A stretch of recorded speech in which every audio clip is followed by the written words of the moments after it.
हाँ जी, नमस्कार। संडे को अपन ने एमसीक्यू पढ़े थे, बढ़िया तरह से पढ़े, रिवीजन किया उनका।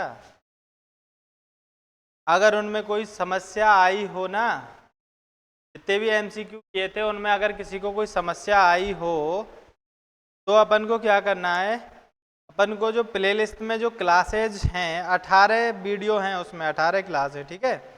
अपन को वो क्लास लेनी है, उनके बाद उन एमसीक्यूज को देखना है, ठीक है। अगर किसी को समस्या आई हो और समस्या ना आई हो तो कोई प्रॉब्लम वाली बात है ही नहीं, ठीक है। अभी अपन क्या स्टार्ट करेंगे इस कक्षा में।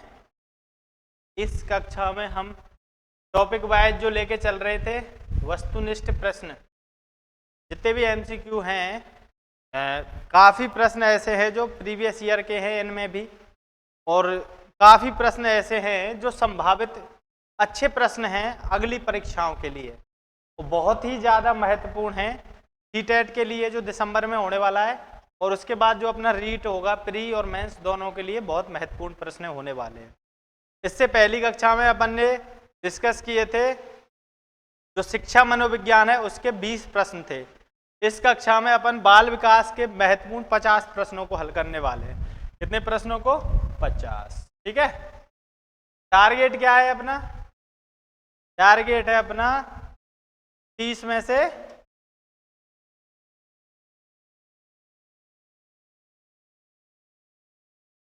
1 नंबर 1 अभिवृद्धि को प्रभावित करने वाला कारक है। जो नीचे कारण लिखे हुए हैं उनमें से कौन सा कारक ऐसा है जो अभिवृद्धि को प्रभावित करता है? बोले तो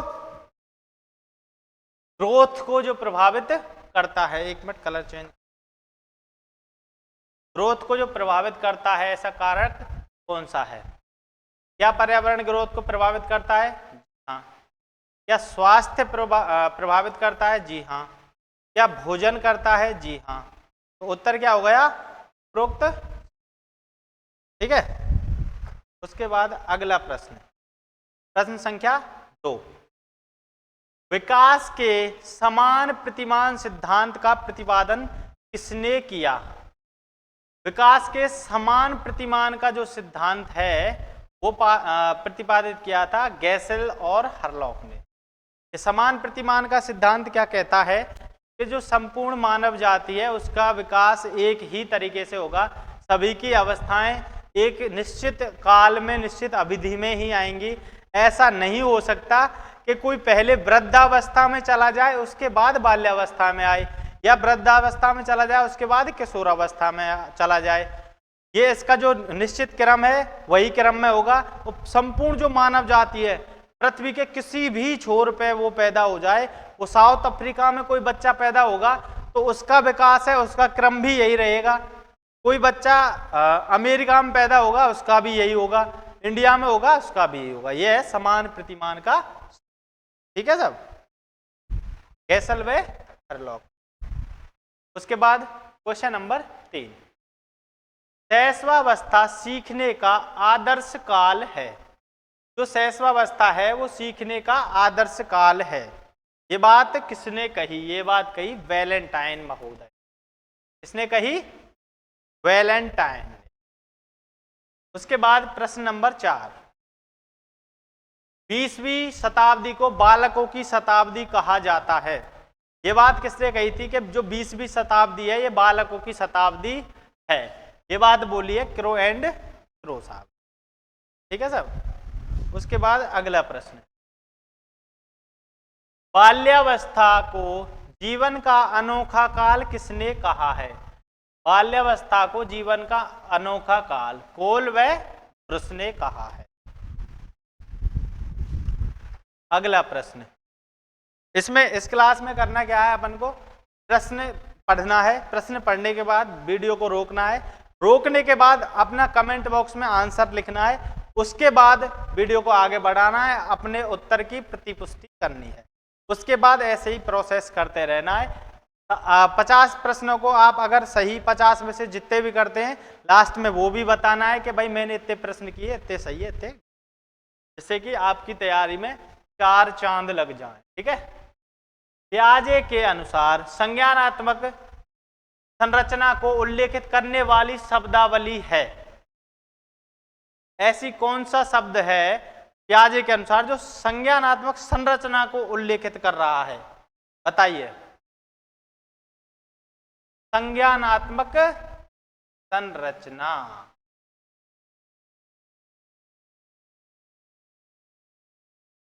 क्या है? स्कीमा। उसके बाद अगला प्रश्न, 6 से 7 वर्ष का बालक दूसरे के विचारों को स्वीकार नहीं करता है, यह कौन सा दोष है? अब देखो, ये बाल्यावस्था या पूर्व बाल्यावस्था में सबसे अच्छे से फिट बैठती है ये बात है। पूर्व बाल्यावस्था में ऐसा कौन सा गुण है जो किसी दूसरे के विचारों को स्वीकार नहीं करता है? अब ये सारे के सारे गुण हैं पूर्व बाल्यावस्था के। ठीक है, इनमें से ऐसा बताना है जो दूसरों के विचारों को स्वीकार करने से रोकता है, जो केवल खुद के विचारों को महत्व देता है, वो कौन सा है?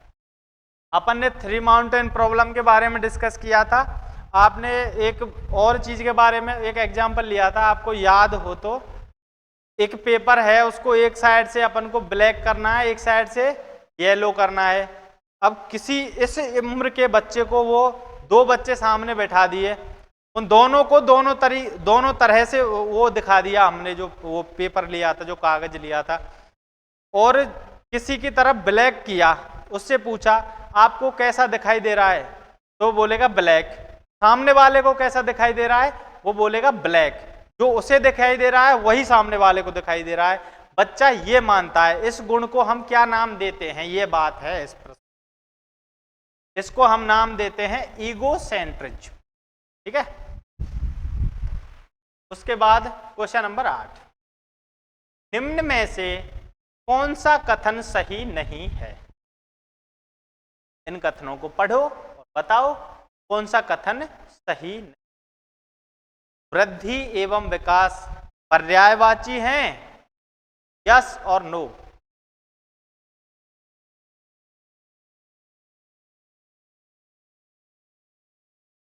जी नहीं, वृद्धि और विकास पर्यायवाची नहीं है। ये एक दूसरे के पूरक हैं लेकिन पर्यायवाची नहीं है। जो विकास है इसी का हिस्सा वृद्धि है, लेकिन एक दूसरे के पर्यायवाची ये नहीं है। वृद्धि में मात्रात्मक परिवर्तन निहित हैं? जी हाँ, वृद्धि में, ग्रोथ में मात्रात्मक परिवर्तन आते हैं जिनको हम माप सकते हैं। जैसे किसी की लंबाई बढ़ना, वजन बढ़ना, ये सभी अभिवृद्धि में आते हैं, इनको हम माप सकते हैं। उसके बाद अब वृद्धि में जीवन पर्यंत नहीं होती है वृद्धि। जी नहीं, बिल्कुल सही बात है, नहीं होती है। ये होती है कब तक? किशोर अवस्था तक या परिपक्व अवस्था तक, किशोरावस्था तक। अभिवृद्धि कब तक होती है? किशोरावस्था तक। वृद्धि के साथ साथ विकास भी होता है? जी हाँ, अभिवृद्धि के साथ साथ विकास भी होता है।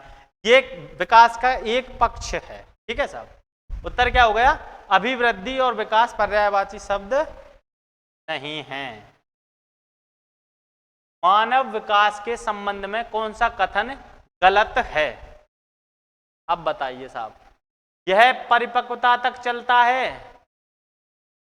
यह सतत प्रक्रिया है, यह परिवर्तनों का प्रगतिशील क्रम है, यह जन्म पूर्व अवस्था में भी होता है। अब आपको बताना है गलत कथन कौन सा है। यह परिपक्व अवस्था तक चलता है, ये बात है गलत। क्यों गलत है? क्योंकि परिपक्व अवस्था तक चलती है अभिवृद्धि, अभिवृद्धि। ठीक है, और जो विकास है वो चलता है जीवन पर्यंत, जीवन पर्यंत।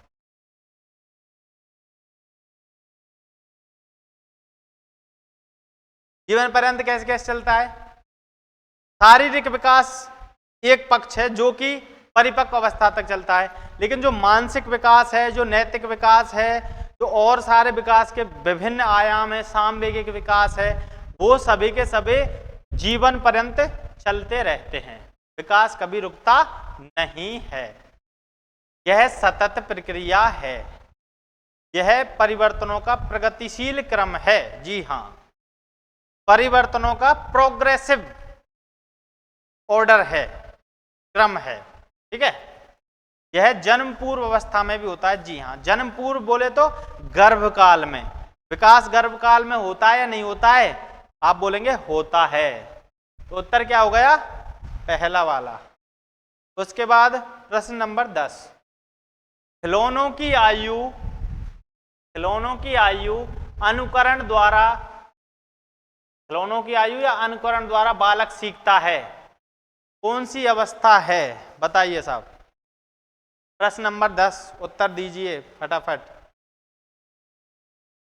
खिलौनों की आयु बोले तो टॉय एज, एक होती है गेम एज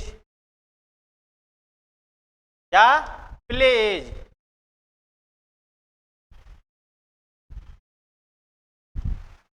इसे बोलते हैं खेल की आयु, खेल की आयु।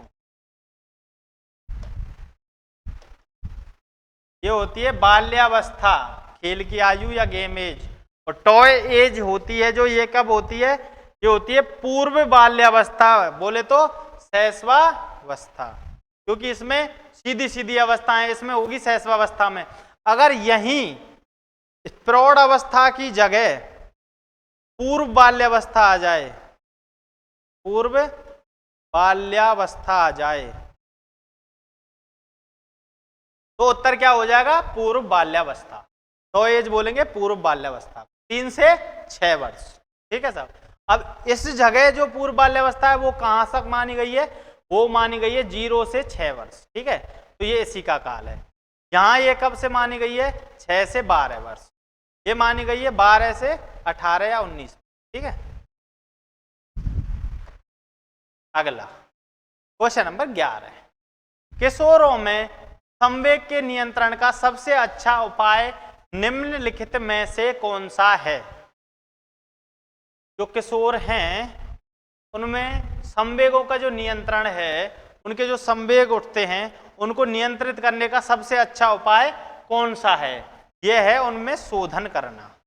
जो संवेग हैं उनको शोधित करना, उनको शुद्ध रूप में प्रदर्शित कर, सीधे सीधे प्रदर्शित करने के बजाय उनमें शोधन करना। ठीक है, यह है किशोर अवस्था का।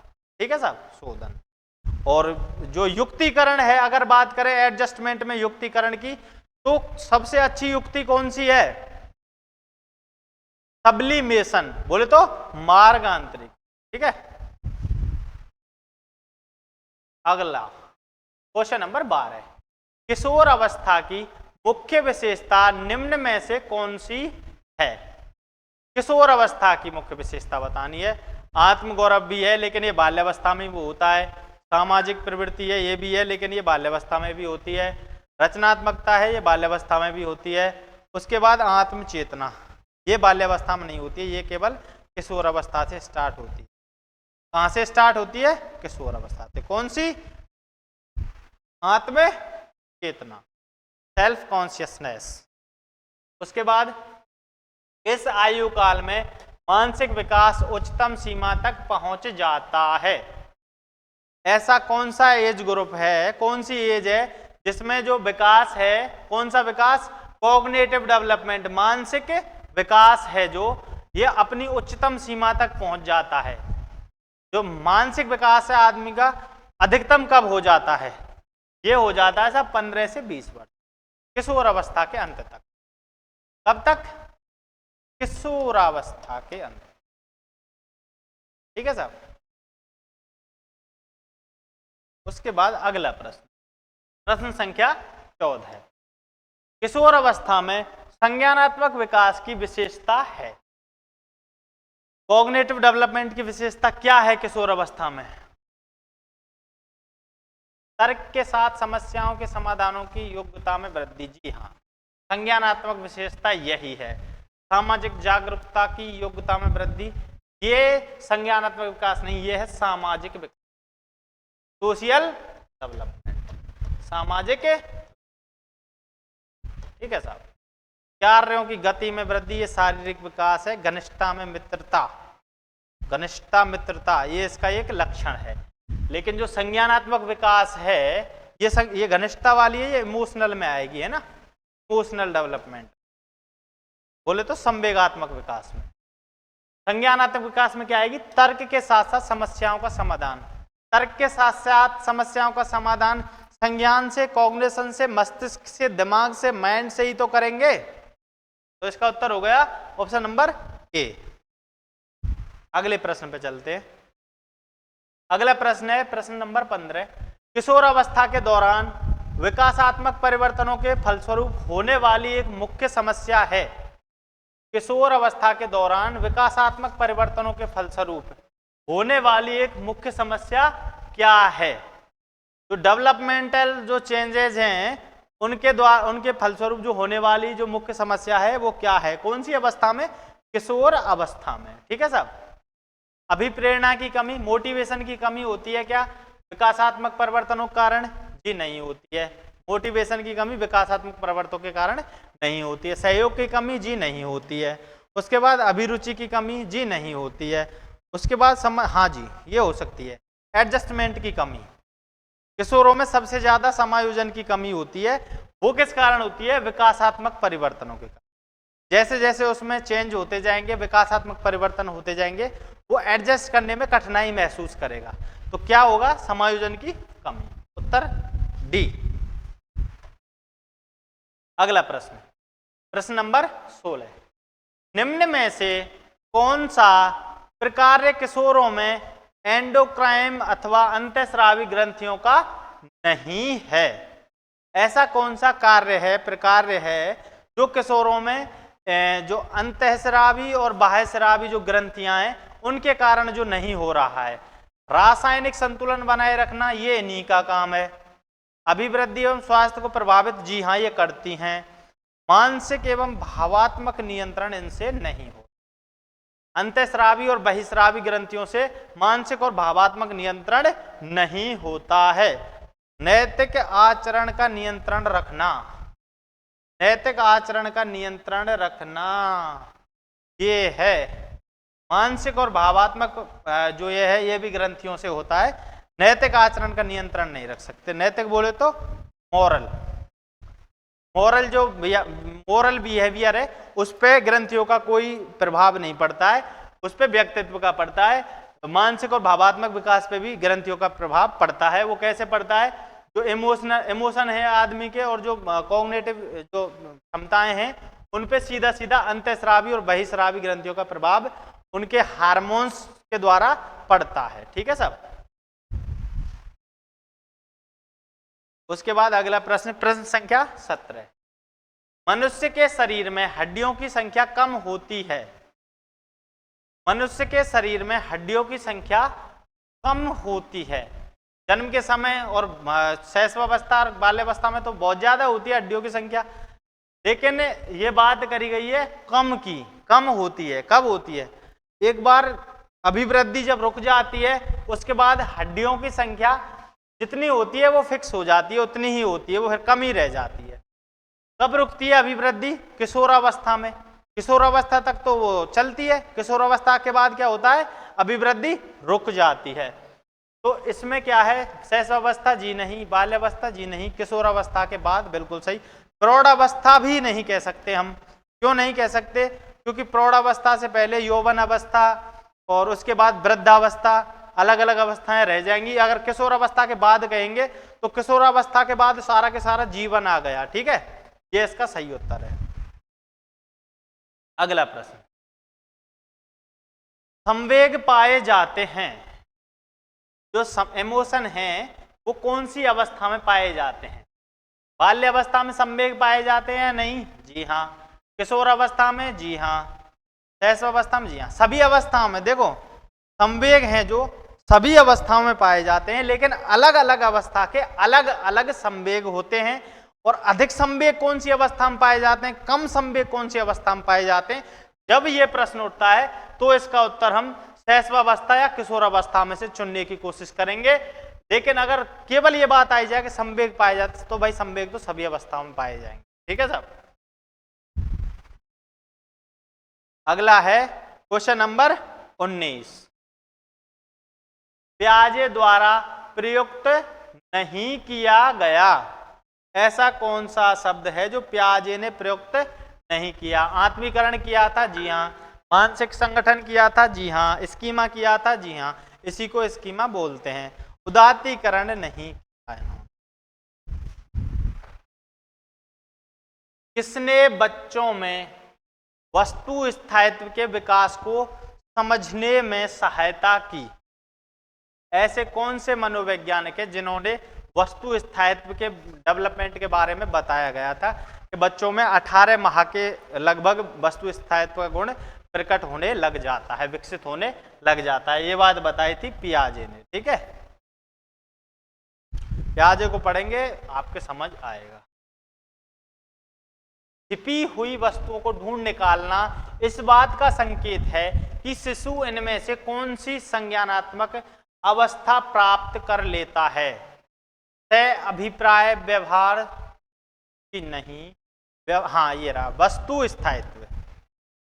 छिपी हुई वस्तु को ढूंढ निकालना, जब बच्चे में वस्तु स्थायित्व का गुण नहीं होता है तो वो क्या करता है, छोटे छोटे जो बच्चे होते हैं जिनमें वस्तु स्थायित्व का गुण विकसित नहीं होता है तो उनसे क्या करते हैं, जैसे कोई छोटा बच्चा है आपके घर में, आपने उसको दिया मोबाइल दिया, अब आप उससे मोबाइल लोगे तो वो देगा नहीं देगा।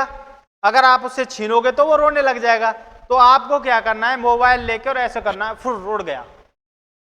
बच्चा नहीं रोएगा क्योंकि वो क्या समझेगा, वो उड़ गया, वो नहीं है। उसकी आंखों के सामने है तो वो चीज है, अगर वो उसकी आंखों के सामने नहीं है तो वो चीज नहीं है। उसके बाद जब वस्तु स्थायित्व का गुण उसमें आ जाएगा तो वो ऐसे फेंक देंगे तो भी वो ये कहेगा कि नहीं वो है, मुझे चाहिए। ठीक है, उसके बाद अगला प्रश्न देखते हैं, प्रश्न संख्या 22। निर्मितवाद के अनुसार कौन सा कथन गलत है?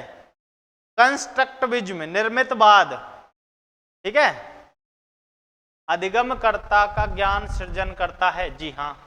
ज्ञान के हस्तांतरण का उत्तरदायित्व ही नहीं, शिक्षक को बिल्कुल नकारता है। जो निर्मितवाद है ये शिक्षक को केवल फैसिलिटेटर या सुविधा प्रदाता मानता है, हस्तांतरण की बात ये नहीं करता है। ठीक है, हस्तांतरण का मतलब जो शिक्षक को ज्ञान है वो उसको, उस ज्ञान को बच्चों को वो देगा, सीधा सीधा अपने ज्ञान को उसको देगा। ये क्या मानते हैं, ये मानते हैं जो ज्ञान है वो बच्चा उसके अंदर होता है, वो स्वयं उसे नई नई चीजों से, नई नई स्थितियों से, नए नए अनुभवों से स्वयं उसे अर्जित करता है, स्वयं बनाता है, क्रिएट करता है, तभी इसका नाम है निर्मितवाद, कंस्ट्रक्टिविज्म। अधिगमकर्ता स्वयं के अधिगम के लिए सक्रिय उत्तरदायी है, जी हाँ, ये मानते हैं। नवीन ज्ञान का सृजन पूर्व ज्ञान के आधार पर हो सकता है, जी। तो ये है इसका उत्तर बी। प्रश्न नंबर 23। मनोविज्ञान के किस संप्रदाय में तथ्यात्मक व वस्तुनिष्ठ विधियों के अध्ययन पर बल दिया जाता है? ऐसा कौन सा संप्रदाय है मनोविज्ञान में जो तथ्यात्मक तथ्यों पर और वस्तुनिष्ठ विधियों पर ध्यान केंद्रित करता है?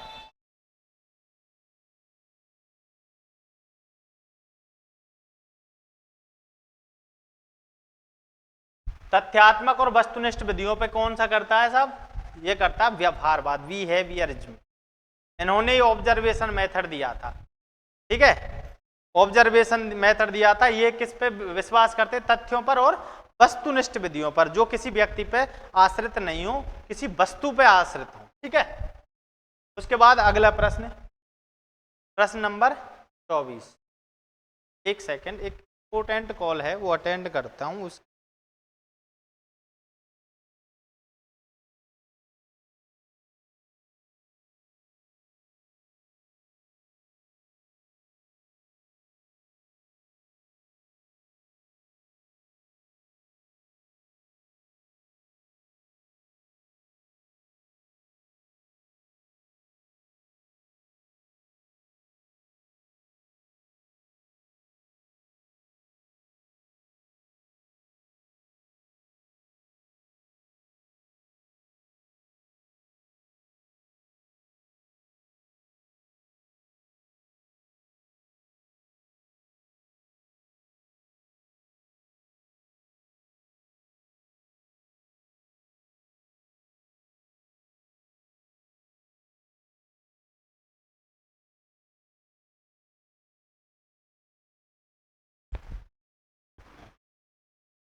हाँ जी सर। क्वेश्चन नंबर 24, आवाज आ रही है सही? निर्मितवाद अधिगम में शिक्षक की भूमिका है। निर्मितवादी जो शिक्षक है वो है जो अधिगम, वो ये कंस्ट्रक्टिविज्म है ना, उसमें शिक्षक की क्या भूमिका है? ये शिक्षक को क्या मानते हैं? निष्क्रिय अवलोकन करता, जी नहीं। सहज करता, जी हाँ। कक्ष प्रशासक, जी नहीं। अनुदेशक, जी नहीं। ये सहज करता मानते हैं।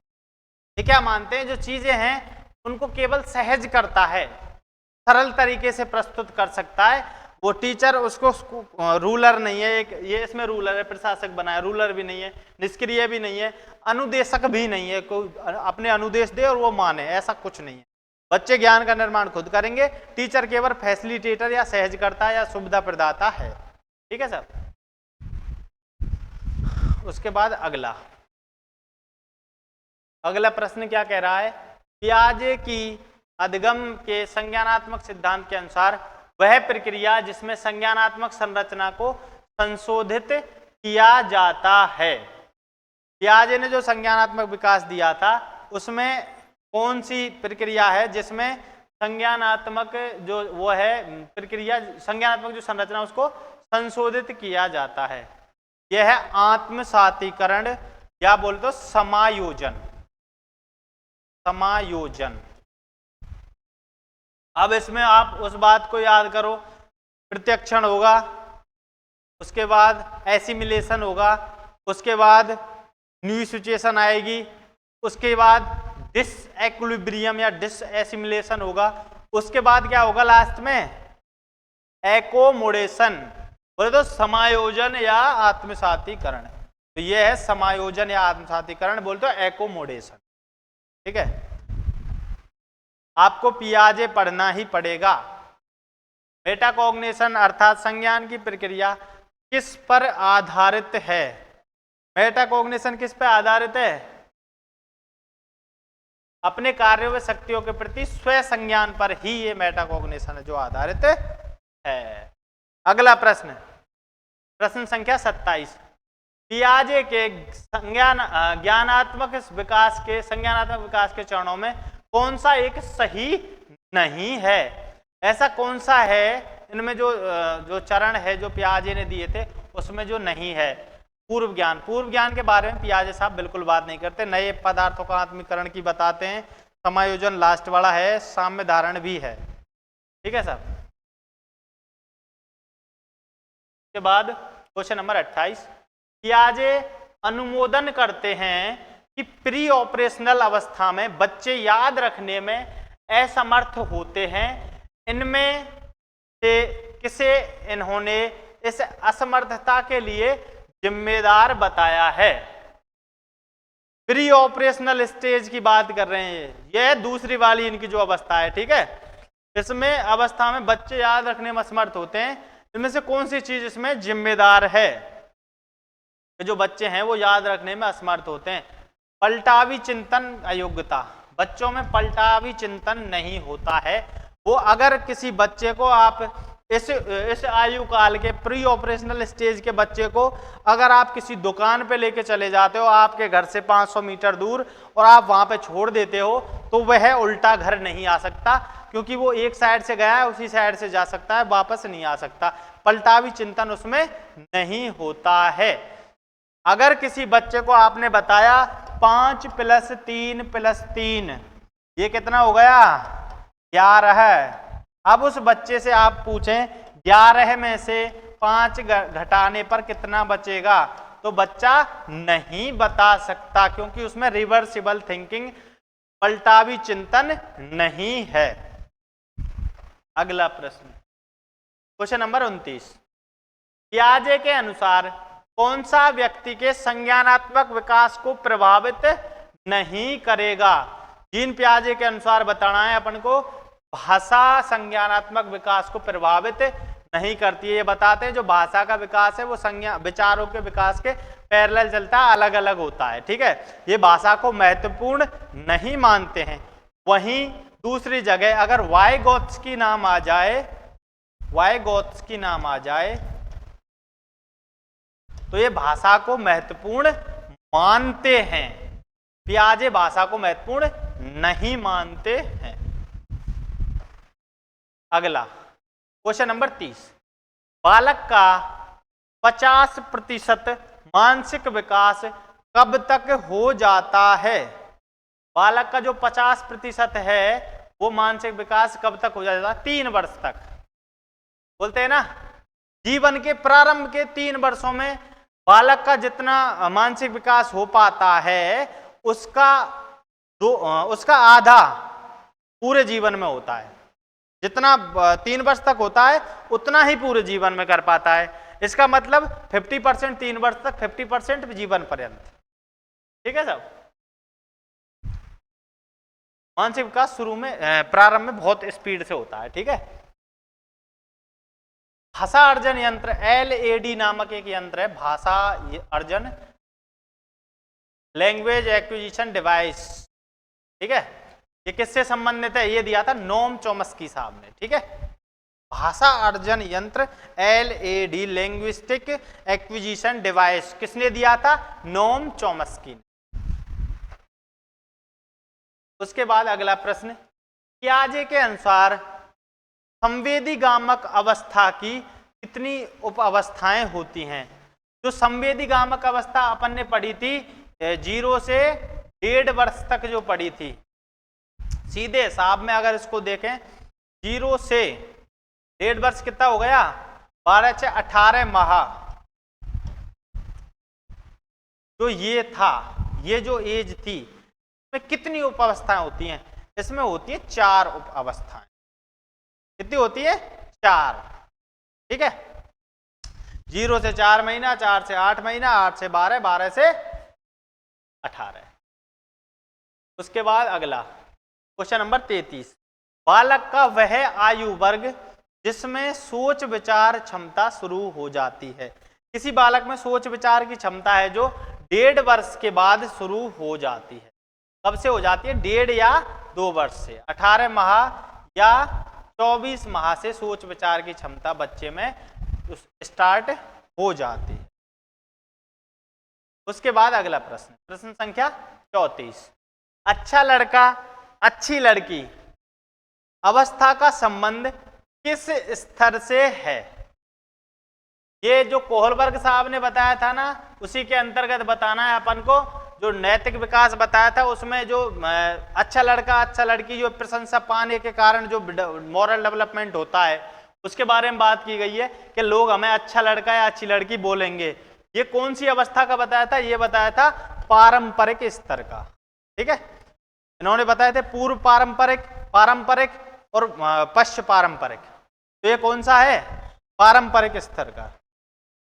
उसके बाद क्वेश्चन नंबर 35, फ्रायड के अनुसार लिंग ईर्षा का संबंध है। अब आप एक बात समझो पहले, लिंग ईर्षा है क्या? लिंग ईर्षा ये है, फ्रायड साहब बताते हैं 3 से 6 वर्ष का जो बच्चा या बच्ची होती है वो बच्चा अपने माँ से प्रेम करता है और पिता से ईर्षा करता है, और जो बच्ची होती है वो पिता से प्रेम करती है और माता से ईर्षा करती है। इलेक्ट्रा ओडिपस जो कॉम्प्लेक्स था उसके कारण ये होता है। ये होता है जो कौन सी अवस्था में होता है ये बताना है। ये बताना है ये कौन सी अवस्था है? लैंगिक अवस्था। ठीक है। समलिंगी से ईर्षा होना। उसके बाद अगला प्रश्न, प्रश्न नंबर 36, परवर्ती बाल्यावस्था है। परवर्ती बाल्यावस्था है, कौन सी उम्र है परवर्ती? परवर्ती का मतलब समझ जाओगे तो आप बता ही दोगे, यह है बाद। परवर्ती का मतलब होता है बाद, बाद या उत्तर या पश्चिम। उत्तर बाल्यावस्था या पश्चिम बाल्यावस्था या परवर्ती बाल्यावस्था या बाद की बाल्यावस्था, कौन सी एज है? 3 से 6 वर्ष। ये अपरवर्ती नहीं है, ये प्रारंभिक है। प्रारंभिक बाल्यावस्था या अर्ली चाइल्डहुड है, ये है परवर्ती या पश्चिम की। 6 से 11 वर्ष। अब ये 6 से 11 हो, 6 से 12 भी हो सकता है। ठीक है। 7 से 12 भी हो सकता है। उसके बाद अगला प्रश्न 37, किसने सामोआ द्वीप पर किशोर अवस्था पर प्रयोग किए थे? सामोआ द्वीप एक द्वीप है जिसमें एक जनजाति रहती थी, उस पर प्रयोग किए थे मार्गेट व मीड ने। मार्गेट व मीड इन्होंने प्रयोग किए थे सर, ठीक है। उसके बाद क्वेश्चन नंबर 38, बाल अध्ययन। व्हाट इज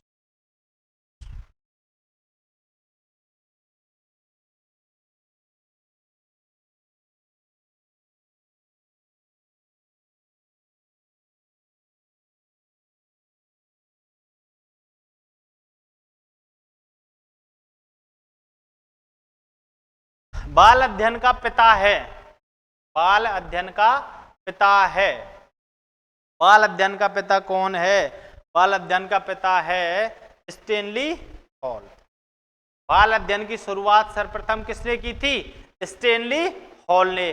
बाल अध्ययन आंदोलन किसने चलाया था? स्टेनली हॉल ने। 83 में, आपको याद होगा, है ना, 1883 में चलाया था बाल अध्ययन आंदोलन, जिसमें दो चीजें निकल के आई थी। बाल अध्ययन समिति बनी थी और वो बने थे बाल अध्ययन केंद्र, बाल सुधार गृह बने थे, ठीक है। अगला प्रश्न, एक छात्र कॉलेज में रैगिंग के खिलाफ पोस्टर लगाता है, कोहलबर्ग के अनुसार वह किस स्तर से संबंधित है? एक जो छात्र है वो रैगिंग समझते हैं आप, कॉलेजों में रैगिंग होती थी पहले, अब तो नहीं होती है। परेशान की रैगिंग में क्या होता था, जो सीनियर थे, जो पहली, जैसे जो कोई सेकंड ईयर या थर्ड ईयर या फोर्थ ईयर में बच्चा पढ़ रहा है, अगर फर्स्ट ईयर वाले बच्चे का एडमिशन नया नया हुआ है तो उसको वो परेशान करते थे, जो बड़े बच्चे होते थे, उसको बोलते हैं रैगिंग, ठीक है। जो रैगिंग थी उसके खिलाफ पोस्टर लगाता है कि भाई रैगिंग रोको, ऐसे करके पोस्टर लगा रहा है। तो किस अवस्था में है? कोहलबर्ग ने जो अवस्थाएं बताई थी ना, कन्वेंशनल, प्री कन्वेंशनल, कन्वेंशनल और पोस्ट कन्वेंशनल, तो वो है पोस्ट कन्वेंशनल अवस्था में, वो ठीक ठाक तार्किक या वैचारिक स्थिति में पहुंच चुका है। उसके बाद फ्रायड के अनुसार हठी व कंजूस व्यक्ति का संबंध किससे है? हठी व कंजूस व्यक्तित्व का संबंध है किससे है? यह गुदावस्था से। एनल स्टेज है ना, जो फ्रायड साहब ने एनल स्टेज बताई थी, ये उससे संबंधित है। उससे संबंधित कैसे है? इसमें जो बच्चे हैं वो हठी प्रवृत्ति के हो जाते हैं और कंजूस प्रवृत्ति के हो जाते हैं गुदावस्था में। वो क्या होता है, मल मूत्र को रोक के, त्याग के नहीं, रोक के उसका आनंद लेते हैं, ठीक है। हठी और कंजूस व्यक्तित्व कौन सी है? गुदावस्था, एनल स्टेज। किसने विद्यालय को लघु समाज कहा? कौन से वो हैं महापुरुष जिन्होंने विद्यालय को लघु समाज कहा? मतलब एक विद्यालय है वो एक छोटा सा समाज है, ये कहा था जॉन डीवी साहब ने। अगला प्रश्न, विकास परिवर्तन की वह अवस्था है जिसमें बच्चा भ्रूण अवस्था से प्रौढ़ावस्था तक गुजरता है। ये बात किसने कही थी साहब? ये बात कही थी मुनरो ने। विकास परिवर्तन की वह अवस्था है जिसमें बच्चा भ्रूण अवस्था से प्रौढ़ अवस्था तक गुजरता है। ये बात किसने कही? मुनरो ने। किसने? मुनरो ने। उसके बाद क्वेश्चन नंबर 43 थॉर्नडाइक के अनुसार बालक की अर्धस्वज की अवस्था कौन सी है? यह है 3 से 6 वर्ष। कितनी है? 3 से 6 वर्ष। बोले तो पूर्व बाल्यावस्था। क्वेश्चन नंबर 44 बच्चों के बौद्धिक स्तर के विकास के 4 सुस्पष्ट स्तरों को पहचाना गया था। बच्चों के जो बौद्धिक स्तर होता है बच्चों का, उसके 4 सुस्पष्ट स्तरों को पहचाना गया था। किस मनोवैज्ञानिक ने ये किया था? बौद्धिक विकास के 4 स्तर, ठीक है, नहीं किया था जी, नहीं, पियाजे ने किया था यार। क्वेश्चन नंबर 45 कौन सा प्रभाव किशोरावस्था से सुमेलित नहीं है? ऐसा कौन सा प्रभाव है जो किशोरावस्था से सुमेलित नहीं है? अध्ययन के प्रति गंभीर न होना, सुमेलित नहीं है। ऐसा कौन सा प्रभाव है जो किशोरावस्था का नहीं है, ये बताना है। अध्ययन के प्रति गंभीर होना तो किशोरावस्था का नहीं है, लेकिन ये गंभीर ना होना तो है। ये सही बात है, यही है इसका उत्तर। यही क्यों है? क्योंकि किशोरावस्था में बच्चा अध्ययन के प्रति गंभीर नहीं होता है। ये सही बात है। प्रभाव किशोरावस्था सुमेलित नहीं है, गंभीर होता है, ये तो बात है सही, लेकिन इसमें नहीं है ना, इसलिए इसका उत्तर यही होगा। ठीक है साहब। पढ़ने में तो उसकी रुचि होती है, एकाग्रता, विस्मृति, विस्तार का अधिक शक्तिप्रद होना, बिल्कुल, तर्क विचारों का, तार्किक क्षमताओं का सहज होना, ये तीनों के तीनों है, इसमें नहीं लगा है, इस कारण उत्तर यही होगा। उसके बाद अगला 46, कौन सा अवसर किशोरों की आवश्यकता है? किशोर क्या चाहते हैं? वाद विवाद चाहते हैं, तर्क चाहते हैं, चर्चा चाहते हैं, उपरोक्त सभी चाहते हैं? जी हाँ, चाहते हैं। किस अवस्था में संचय प्रवृत्ति, अनुकरण, सामूहिकता और बहिर्मुखता जन्म लेती है? संचय प्रवृत्ति अभी बताते हैं, अनुकरण, हाँ, सामूहिकता और बहिर्मुखता।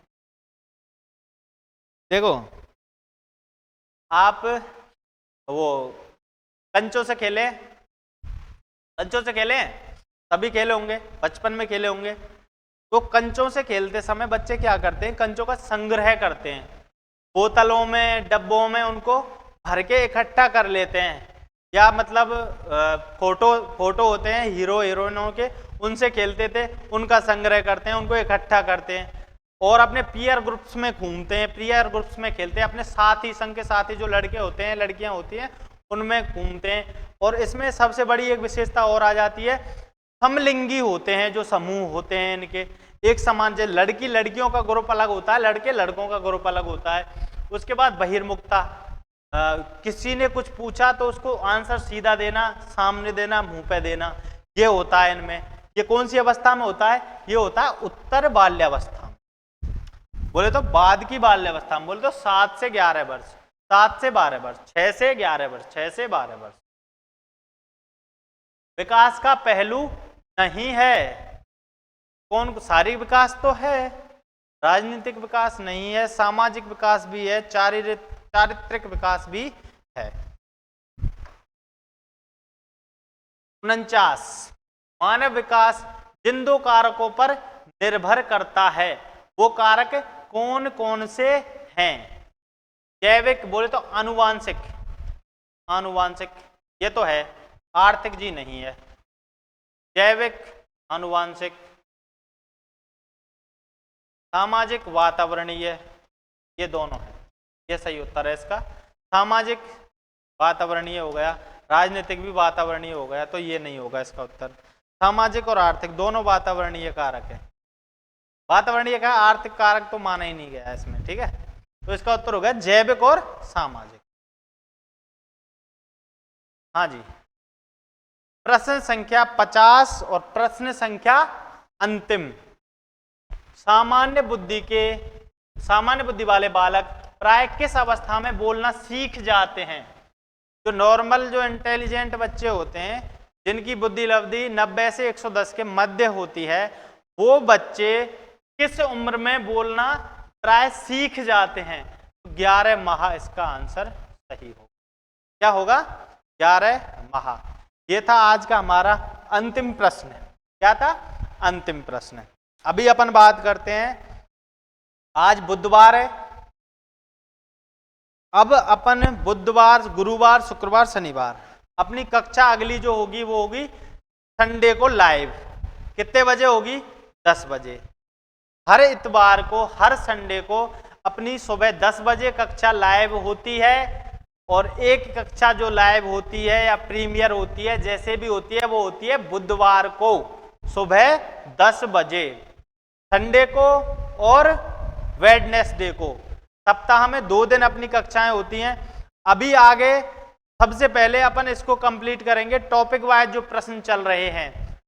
डेवलपमेंट के जो महत्वपूर्ण 50 प्रश्न थे वो अपन ने कर लिए। इसके बाद अगले टॉपिक के जो महत्वपूर्ण 50-60 प्रश्न रहेंगे उनको करेंगे। उसके बाद और जितने भी टॉपिक हैं सारे के सारे एक बार कंप्लीट करते हैं एमसीक्यू। उसके साथ साथ पैरेलल जो संडे को क्लास होती है लाइव क्लास, उसमें क्या होता है, प्रीवियस ईयर क्वेश्चंस अपन लेते हैं। प्रीवियस ईयर क्वेश्चंस रीट के भी ले रहे हैं, सीटेट के भी ले रहे हैं, और जो भी कोई भी भर्ती हो, ऑल इंडिया में कोई भी भर्ती हो जिसमें मनोविज्ञान, शिक्षा मनोविज्ञान पूछा जाता है, इस विषय के सभी जो प्रीवियस ईयर प्रश्न हैं वो अपन डिस्कस कर रहे हैं। उसमें वो लगातार श्रृंखला अपनी चलती रहेगी, साथ साथ ही एक चलती रहेगी। इसके बाद हम आगे डिसाइड करेंगे आगे क्या करना है। टीचिंग मेथड भी करेंगे, पेडागोजी जरूर करेंगे, इससे आगे वही स्टार्ट करेंगे। ठीक है, सभी का धन्यवाद। और कोई समस्या आए किसी को तो कमेंट बॉक्स में कमेंट करके अवश्य बताएं। ठीक है, धन्यवाद।